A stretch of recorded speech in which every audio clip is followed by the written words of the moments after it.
Good morning students.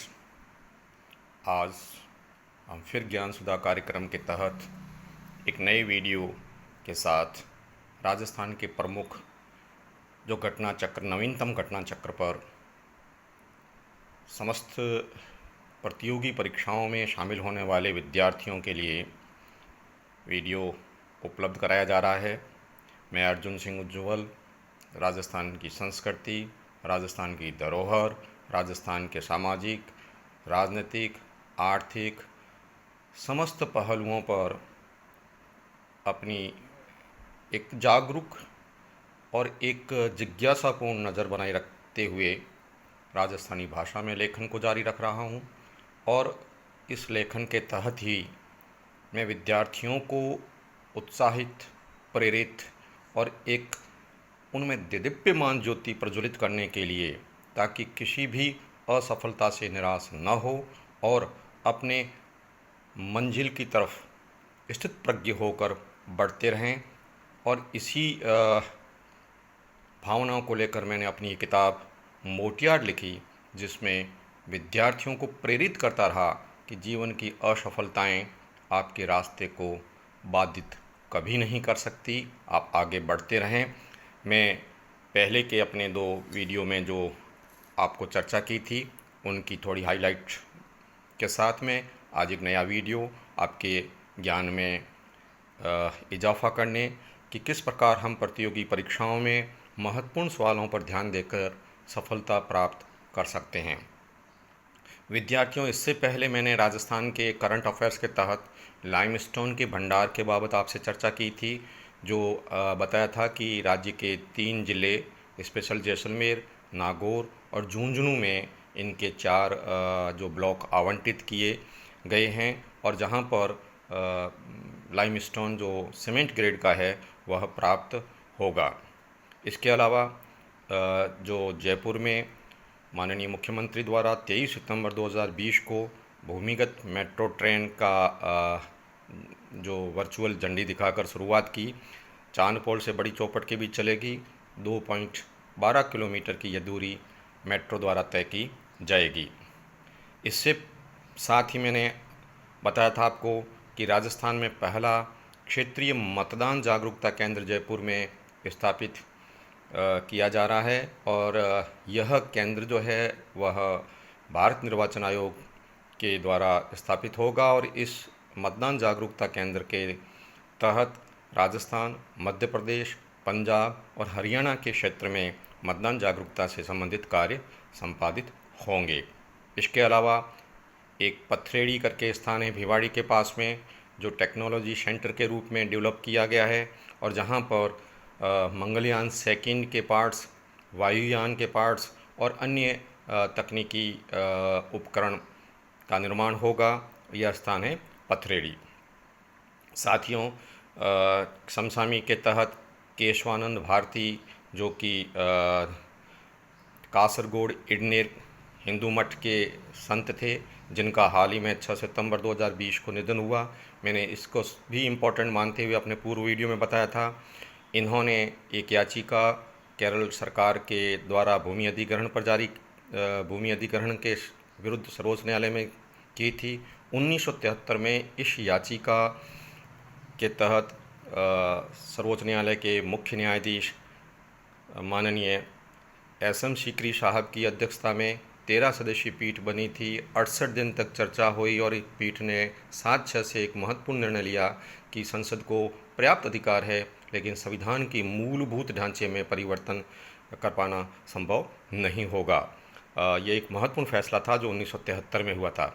इसके अलावा हमारे पूर्व राष्ट्रपति प्रणब मुखर्जी का जो हाल ही में निधन हुआ, वे भारत के ऐसे 5वें राष्ट्रपति हैं जिन्हें भारत रत्न से नवाजा गया। 2019 में इनको भारत रत्न दिया। इसके अलावा पूर्व की वीडियो में मैंने इंदिरा रसोई योजना के बारे में आपको बताया कि यह शहरी क्षेत्र के गरीब लोगों के लिए पौष्टिक भोजन उपलब्ध कराने की राजस्थान सरकार की योजना है और इस योजना में 8 रुपये में पौष्टिक थाली एक टाइम की उपलब्ध कराई जाएगी, जिस पर 12 रुपये प्रति थाली अनुदान है वो राज्य सरकार द्वारा वहन किया जाएगा। इसका उद्देश्य यही है कि शहरी क्षेत्र में गरीब लोगों को किसी भी प्रकार की भोजन के अभाव में परेशानी न हो, यह लोकप्रिय सरकार का निर्णय है और ये योजना वर्तमान में क्रियान्वित है। मैंने इसके अलावा एक और बिंदु जिसमें ये बताया था कि राज्य का सबसे बड़ा जो अल्ट्रा सोलर पार्क है वह जैसलमेर में स्थापित किया जाएगा। यह जो है राजस्थान सरकार की कंपनी अक्षय ऊर्जा, भारत सरकार की एनटीपीसी और शेकी जो solar energy corporation of India है, ये तीनों मिलकर के इस पार्क का संचालन करेगी और इससे 10,000 मेगावाट सोलर विद्युत उत्पन्न होगा। और इससे पहले बड़ला गांव में जो जोधपुर डिस्ट्रिक्ट में है, मैरकॉम इंडिया द्वारा जो सोलर एनर्जी का उत्पादन किया जा रहा है, जिसके कारण विश्व का सबसे बड़ा वहां प्लांट अब स्थापित हो गया है। इससे पूर्व कर्नाटक के पावागढ़ में विश्व का सबसे बड़ा सोलर एनर्जी प्लांट था। तो विद्यार्थियों, मैंने ये जो अपने पूर्व के वीडियो में जो आपको महत्वपूर्ण बातें की थी, उनका आज ये रिवीजन के रूप में बताया और अब मैं आज के लिए नया जो विषय आपके सामने लेके आया हूँ, जिसके अंतर्गत हम उन फिर महत्वपूर्ण बिंदुओं की चर्चा करेंगे। और इस चर्चा के अंतर्गत हम आपको राजस्थान के नक्शे को भी आपके ध्यान में रहें, हर समय राजस्थान के एटलस जो है वो आपके नज़र में रहें, कौन से ज़िले कहाँ कहाँ हैं, यह विद्यार्थियों बहुत ज़रूरी आवश्यकता है। और मैं आपसे ये भी कहना चाहता हूँ कि राजस्थान के जो विद्यार्थी आरएएस में 2018 की भर्ती में पास है और उनके साक्षात्कार होने वाले हैं, उनको नक्शे की बहुत अच्छी तरह से जानकारी करनी चाहिए, क्योंकि जहाँ उनका साक्षात्कार होगा उस कक्ष में भी राजस्थान का नक्शा कई बार मिलता है। और यह अनुभव भी है कि राजस्थान के बारे में जो साक्षात्कार बोर्ड के सदस्य है वह विद्यार्थी को नक्शे तक भेज करके किसी भी तरह की जानकारी राजस्थान के नक्शे से संबंधित वे जान सकते हैं। अतः जो साक्षात्कार के लिए विद्यार्थी जा रहे हैं वे भी इस बात का ध्यान रखें कि राजस्थान का नक्शा बहुत अच्छी तरह से तैयार करें। मैं आज समसामयिक विषय के तहत आपको ये जानकारी देना चाहता हूँ कि खनिज तेल के उत्पादन क्षमता में वृद्धि का जो प्रयास किया जा रहा है, और इस प्रयास के तहत अगले 4 वर्षों में राजस्थान में खनिज तेल का उत्पादन जो है वह 150 बैरल से 700 बैरल प्रतिदिन पहुंच जाएगा।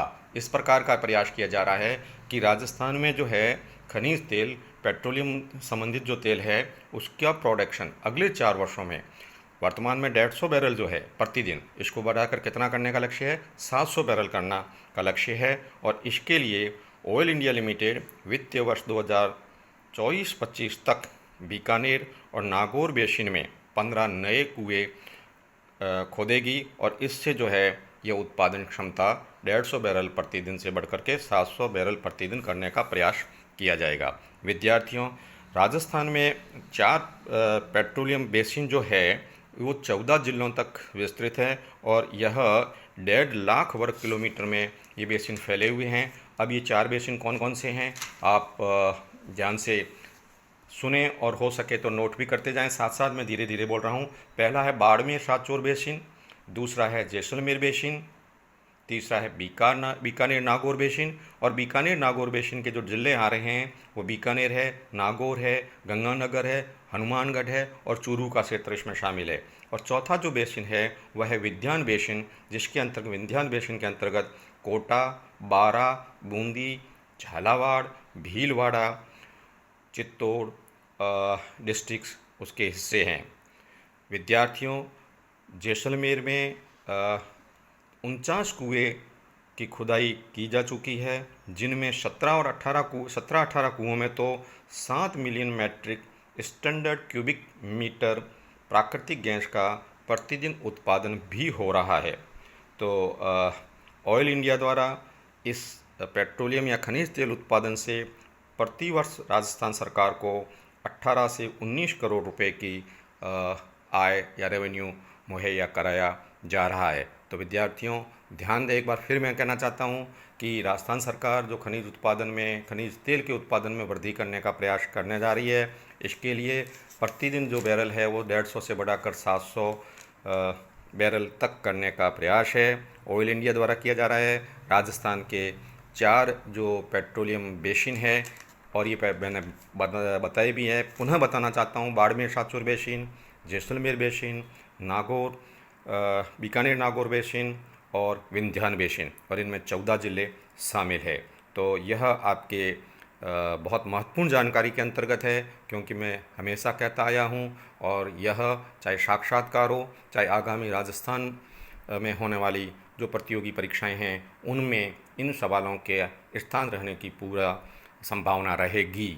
राजस्थान ऊर्जा से संबंधित, राजस्थान डेयरी विकास, पशुपालन, पर्यटन, राजस्थान खनिज, राजस्थान उद्योग और राजस्थान की जो समसामयिक घटना चक्र है जिसकी, और विशेषकर जो सरकारी योजनाएं हैं उन सरकारी योजनाओं को, चाहे फ्लैगशिप योजनाएं में जो जो शामिल की गई है उनको बहुत अच्छी तरह से आप लोगों को तैयार करना चाहिए।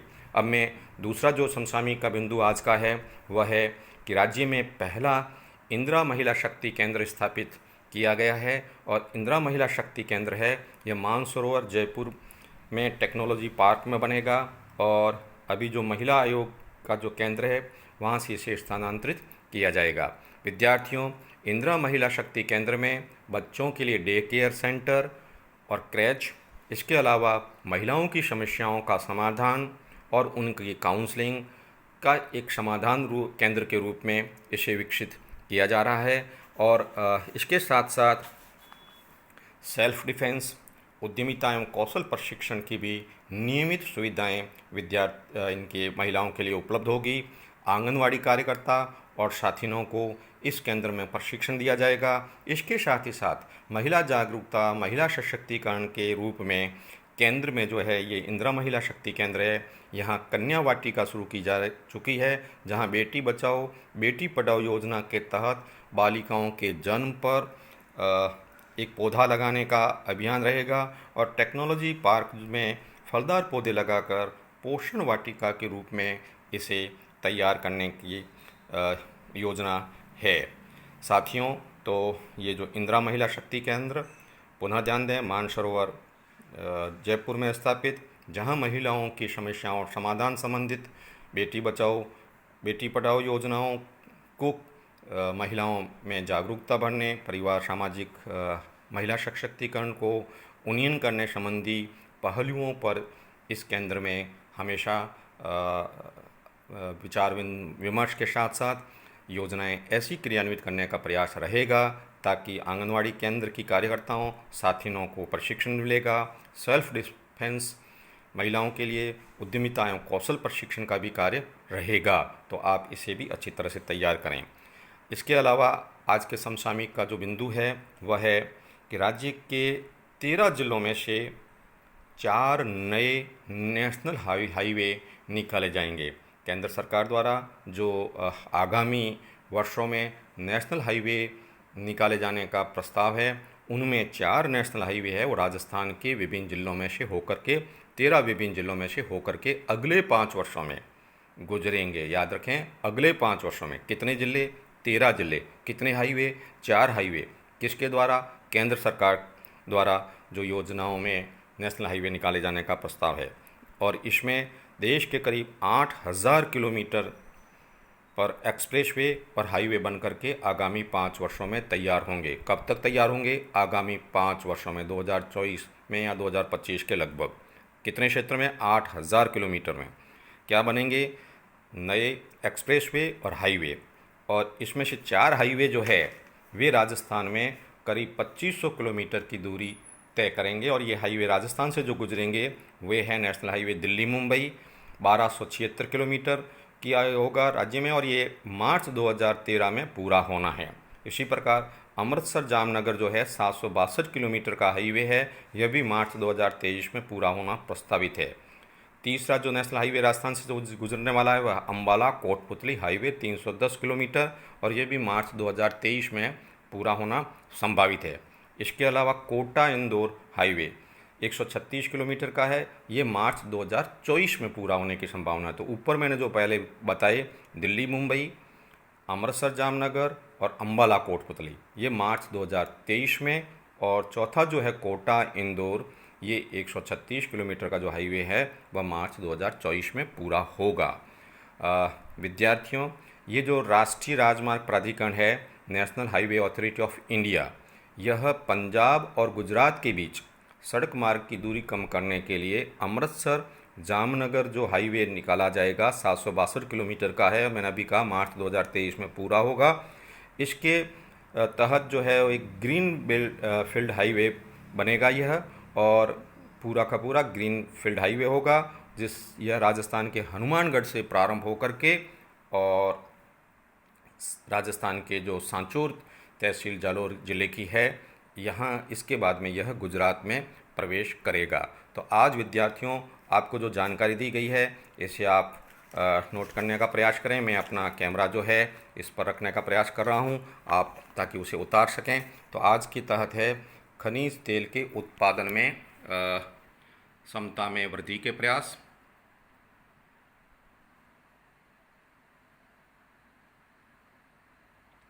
इसमें जो जो बिंदु है उसे आप नोट करें।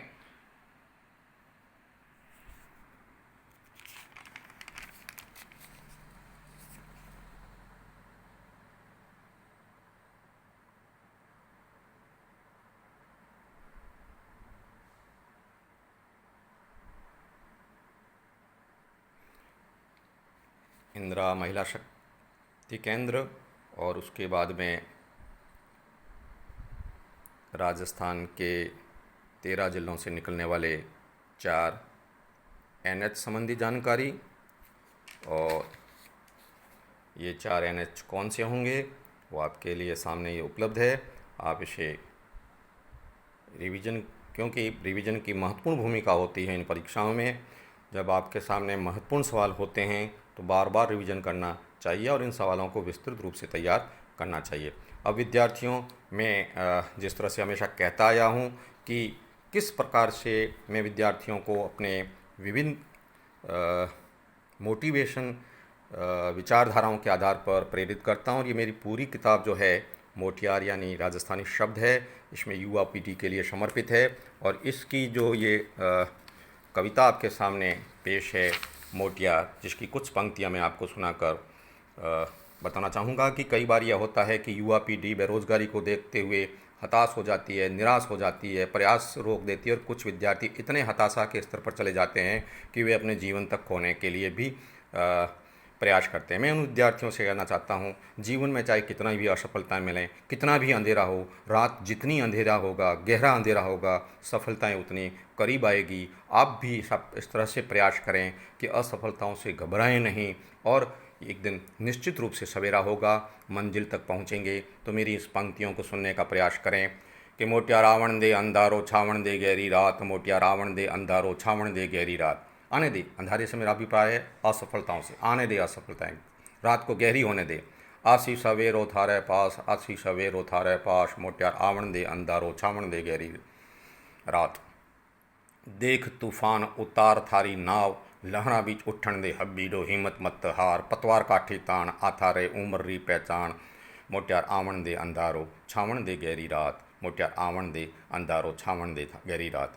कि भुजा ऊपर भाल उबलते खून ने उकाल, नाड़ी नाड़ी रत ने निहार, कमर काठी बांध, मोटियार आवण दे अंधारो छावण दे गहरी रात, मोटियार आवण दे अंधारो छावण दे गहरी रात। थारे चेहरे ऊपर तेज, युवा पीढ़ी के चेहरे पर बहुत तेज होता है, बहुत कुछ वो उदयमान चेहरा होता है, बस उसको जागना है, प्रयास करना है, उसको अपने आप को पहचानना है। कि थारे चेहरे ऊपर तेज भान हुओ निश्च तेज, हाकलरो हब्बीड कर शेररी दहाड़ कर, गगन ने गुंजाए दे दो एक कदम आगे धर, मोटियार आवण दे अंधारो छावण दे गहरी रात, मोटियार आवण दे अंधारो छावण दे गहरी रात। तो युवाओं के लिए मैं अपनी इन पुस्तकों में, इन कविताओं में यह प्रयास करता हूँ कि किसी प्रकार से जीवन में हताशा का भाव न लाएं। युवा शक्ति हो, ज्वालामुखी जैसा और सूर्य जैसा तप और तेज तुम में है, आगे बढ़ो। मैं अपनी एक नई कविता के साथ में और किसी तरह से आपको समय समय पर प्रतियोगी परीक्षाओं में किस प्रकार युवाओं को अपनी क्षमता कुशलता को पहचानते हुए आगे बढ़ना है, मैं आपके लिए कविताओं के साथ साथ इस प्रकार की सामग्री उपलब्ध कराने का प्रयास करूंगा कि आप निश्चित रूप से सफल होंगे। एक नए वीडियो के साथ शीघ्र ही आपके सामने फिर उपस्थित होऊंगा। धन्यवाद।